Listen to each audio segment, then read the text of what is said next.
Hello everyone, this is Mordenkaim, and I wanted to bring you a tutorial today. I'm in the process of working on a minigame type map, and I had the need for a counter that has both increment and decrement functionality, and I didn't want it to take up, half the world. I wanted it to be pretty compact. So in my searching, the most compact counter I found, and I found this a while ago because I used it in my Fixed Felix map also, was this binary counter over here. So let's take a look at it real quick. This has been done a ton of times, and I definitely don't take any credit for this design. Basically all it is stacked T flip-flops, piston T flip-flops. Same thing you see with a monostable circuit on a piston. That as you power it, it will go down and it will count in binary. I found a lot of different tutorials on how to make this. They're all over the place, but I couldn't find anything that had a good explanation of how to decrement as well as increment on the same counter, and I needed to be able to do both. I needed to be able to add and subtract as I needed. So that's what I've added onto this, and I'm going to do the tutorial on how to add that. So this is the piece here that takes care of the decrement functionality. This is all you have to add to this in order to make it decrement. It's not too complex to build, and that's the piece that I've actually added on, and I'm going to show you how they work. Right now this counter is set to 0. If you were to increment, which is the green wire, it goes up to 1, increment again, goes up to 2, keep going, there's 3. Now if you don't have a good understanding of binary, you might want to look at that before you try to build this counter, because you do need to understand how that works, or this won't make much sense. So now if we decrement back down, it goes to 2 binary, 1, 0, and then if you reach the bound, it'll go all the way around, so it goes up to 15. So since it's 4 bits, it's 15. And then we increment it, we'll go back to 0. So that's how it handles the boundaries. So if you need a bigger number than that, you're going to have to go with additional bits. This thing is extendable as far as you want to go. So if you wanted to go above 15, then you would add another bit on, and it will go up to 32 total numbers, 0 to 31, that you could store in this machine. So that's basically how it works. From there, you're going to have to learn how to decode your signals if you don't know how to do that. I've included some decoder designs, and I will go over how to build them, just so this is sort of a one-stop shop where you can come in, learn your counter, learn to increment, learn to decrement, and then learn to decode your signal so you can actually use it in your systems. So this is a good design, good example of that design. This is the counter we saw here that's hooked to the fast decoder. This basically has a repeater every 4 numbers that you decode, as opposed to this design where there's a repeater for every number. It depends on if you want space or if you want speed. This is faster, but it takes 1 more row per decoder, and this one will take 1 less row. You see there's only 1 space gap. So I'll show you how this works. Right now it's set to 0. You can see all the torches are off. When 1 torch comes on, that will be 1. Let's increment up. This decoder is set to 1. This decoder is set to 2, and this decoder is set to 3. So as we increment, you should see each of those torches light up. Second torch lights up. Third torch lights up. Now let's decrement. Down to 2. Down to 1. I will show you how to add another one of these and extend this out infinitely when we go over decoder construction. That's basically how they work, and I've also added this one here where you can play with it. So if you set it to 1, 1 will light up, 2 will light up, 3 will light up, and 4 will light up. So that's there so you can play with it. That should be the basics of the map. I'm going to show you now how to build one of these from the ground up. So we'll get into the counter with increment construction next, and then we'll continue from there. Alright, let's get started by building the incrementing counter. And I've got a block here in the middle of the air just so we have a place to start off of, but you want to build a starting shape like this, and you want to take a button and stick it on the front. Then you're going to take repeater, piston, set that to 2 ticks, or set that to another tick, and piece of wool on top, piece of wool out there, and then a repeater on this end. This is your basic piston monostable circuit. What it'll do is it will send a 1-tick pulse through, because this piston lifts out, so no matter what you put over here, it will be 1 tick before that lifts out of the way, so you get that effect. You need that in order for the piston T flip-flops to work, because the piston T flip-flops, if they have any more than one tick, will just lift the block out and pull it back, and we want it to leave it out. So then we're going to add a piston on the end and then alternate block, piston for as many bits as we want to create. So we're going to go 4 here, so let's put 4 pistons, and then we're going to alternate orange and yellow. So that's 4-bit counter right there. That will count up to 16. Well, it's 0 to 15, but 16 numbers. And then we want to put repeaters between them.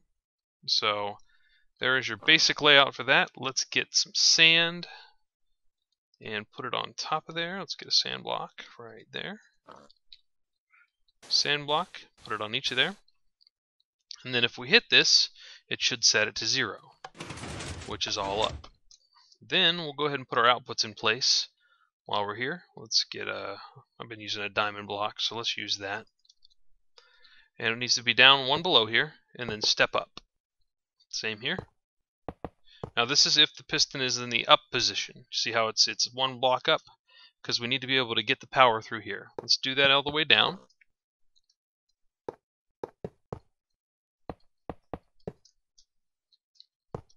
Just identical, and however many bits you want to add, it's the same thing over and over again here. So you can just keep going out. Okay, and then we're going to take repeaters here, redstone here, then take torches, put them on the end here, those are your output sides, and then on the bottom here to send power through. So right now they're all off. That shows a 0 because they're all up. Now if we increment, it should go to 1. And there we go. Increment again, go to 2, 3. So we're counting in binary. It's that simple to do the incrementing counter. Now the next step, we will add the decrement functionality. So I will bring that to you next. Okay, now it's time to add decrement functionality. And the first step to that is let's put pistons in these locations here, just underneath the torches there. And that's where we'll control when we decrement and when we don't. Because to decrement, you basically have to do the exact opposite of what you do when you increment. And that makes sense. So when these pistons are in the down position and it's pulled it down, it's going to send a signal through. So what we need is when they're in the up position, it'll send a signal through with decrements. So as you can see, since this is up, this will push this wool down, and I'll show you that we can send a signal through them only if these are in the up position. So the first thing we do to do that is we want to mimic what we see over there, but with red wool. So we'll get a button, we get our red wool there, and then we're going to make a monostable circuit just like we had there. Add our wool there, a little too close. And a repeater. Oops, too many ticks right there. And then let's go ahead and add another piece of red wool right there off to the side. Then we want to take some orange wool and we want to run it to the first piston. The reason we want to do this is no matter what, when you're decrementing or incrementing, this first piston will always move. So we want to make sure that that's in there before it actually gets into the pistons there. Then we want to take our red wool and take it down 1 more here, and then we want to skip every other block this way. To do that, we're going to come all the way out, and then we're going to break underneath the pistons. Okay, then we want to take our yellow wool and stick it under the pistons with the yellow wool on them. So this one and this one. We're going to step down 1 from those, come back 2, and then work our way back in as an L. And it should be in that little gap between the 2 red. Same thing here. And then with our orange wool, since the first one's already done, we're going to take and add our second piece of orange wool right here, put it next to that, step down here, and fill in there. Then we need to take some redstone, we'll grab it from up here, and fill in here, there, there, and there. Now this pattern can be repeated out as far as you want to go. The other thing we want to do is we'll take our yellow wool and we will match it up with where it's going to drop down on the yellow. And then we'll take our orange wool and line it up there. Now this technically doesn't need to be here on the last bit, but it's there just to show you continue it on. and you do the same thing. You would just run the same orange wiring here, and then the next one you'd run the yellow wiring, and so on and so on and so on. So it can go on forever. Now we got to put our repeaters in place. Let's go ahead and put a piece of redstone here. Repeater, repeater, repeater, repeater. And that is that. The decrementer is now done. So now if we go up, it should take us to 1, then to 2, then to 3, and then if we go down, it goes back to 2, back to 1, back to 0, and if we even go down again, it'll take us to 15. It's exactly what we want to see. So that is that. The next thing we'll do is we will add the decoder, which will go right here, like so. So we can just put the outputs here. We'll run the decoder off, and I will show you how to build those next.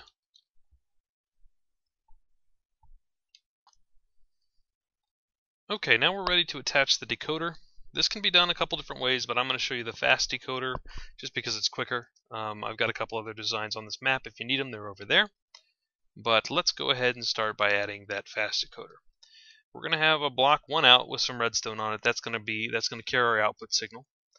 And then we're going to make a little U shape here, and then we're going to go and cover all 4 of these with it. So we get that built. We're going to go ahead and remove the gaps because we just want them coming out from the outputs, and take redstone and cover the top with it. Once that's done, we're going to take glowstone and put it in the gaps at the top there, and then we're going to take redstone and put it on top of that glowstone. The new properties of glowstone make it where that current will come underneath and then go up, especially when we get another block here, and that will be instant, so we won't have any kind of lag there. So that's nice.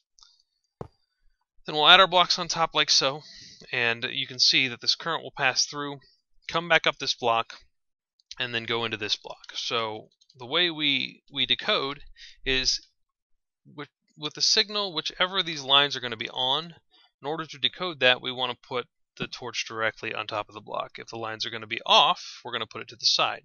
So in this case, we're decoding 1, which will be on, off, off, off. So we're going to put on, the torch on top, and then off, off, off, the torches on the sides. Then we're going to put blocks on top of the off ones.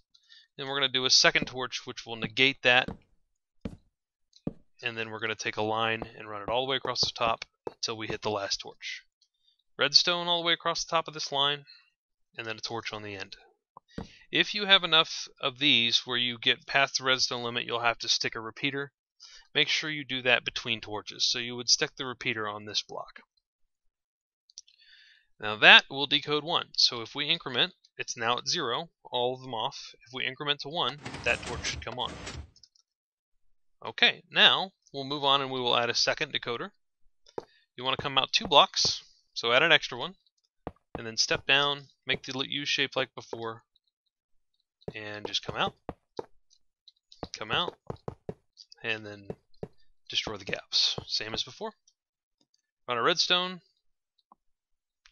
like so, and then fill the gaps in.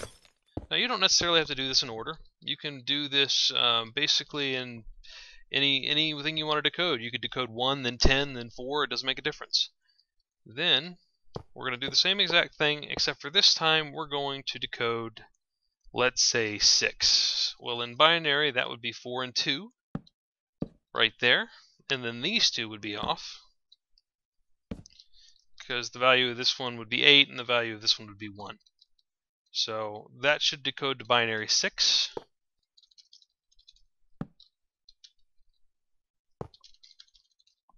Alright, got that, and then let's go ahead and run our wire across the top like we did before, and our torch. Now we should expect to see if we increment 5 more times, this will come on, because this is on 1 now, so then we go 2, 3, 4, 5, and 6, and it comes on.